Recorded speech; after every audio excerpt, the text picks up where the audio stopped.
year began with the 11th drop of a potato outside the State House steps. 1 week later, Governor Brad Little addressed lawmakers inside. The state of our state is strong, stronger than ever before. In tradition, the 68th Idaho State Legislature convened at the State House. After 94 days in session, lawmakers passed several bills, including House Bill 710, the so-called Harmful Materials in Libraries bill. It's for adults. That's not for children. Kids that are 18 and under don't have any reason to access that material. And so we're being consistent with that. I don't have an extra room. I don't have a place to put it. And those children deserve to have literature that reflects them. And House Bill 538, which makes it so public school teachers and public employees do not have to use someone's personal pronouns if they do not match their gender identity. We're breaking into nightly news right now with breaking news out of Boise. There are reports of several people injured after a reported building collapse. On January 31st, a hangar under construction near the Boise airport collapsed, killing 3 people and injuring 9 others.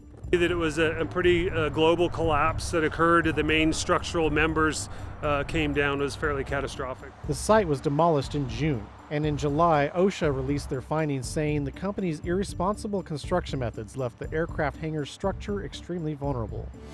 In February, Thomas Creech, Idaho's longest-serving death row inmate, was scheduled to be executed for the deaths of 2 men near Donley in 1974. In total, Creech is convicted of killing 5 people in the 70s and 80s.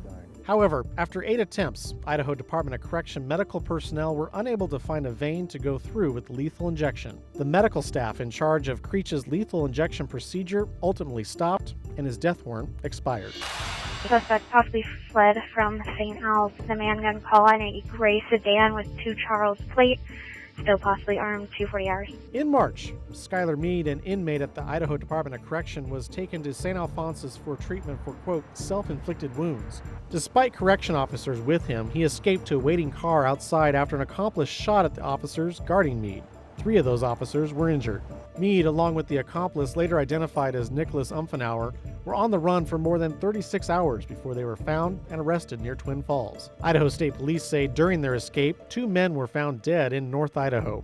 Mead pleaded guilty to escaping and was sentenced to life in prison. He is now charged with the death of one of the men found in North Idaho. May God bless her and all that sail in her.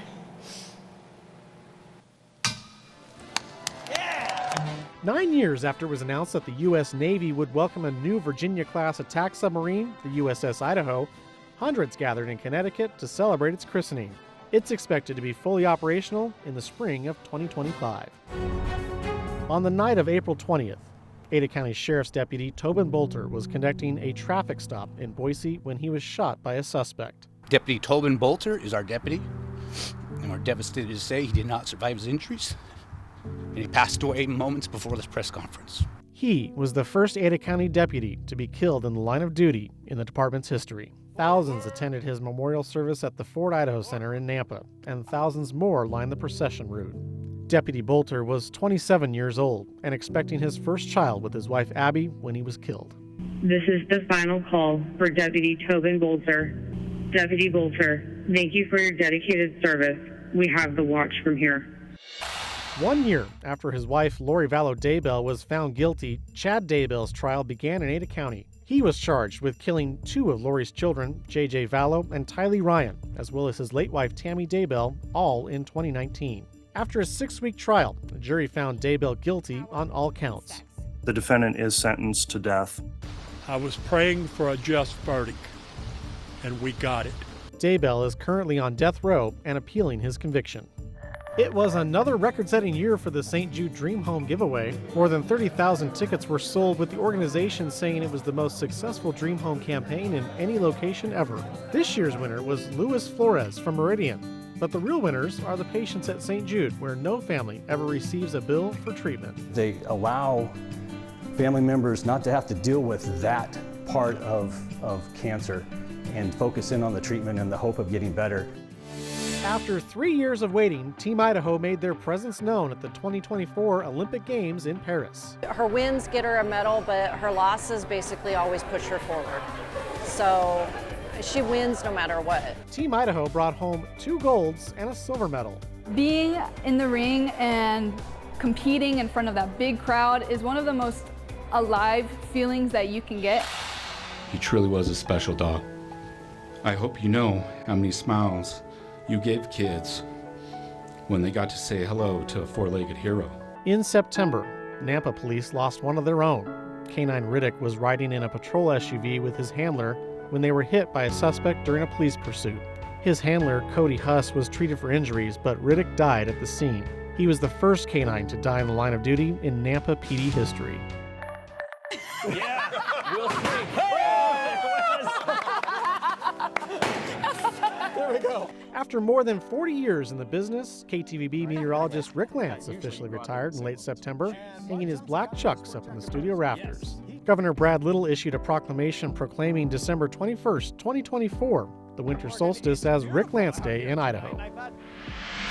It was a record turnout in Idaho for the general election. The Secretary of State's office says more than 900,000 Idahoans took to the polls on November 5th. Former President Donald Trump won Idaho's 4 electoral votes, and locally, Prop 1, which would have opened Idaho's primaries and introduced ranked choice voting, failed.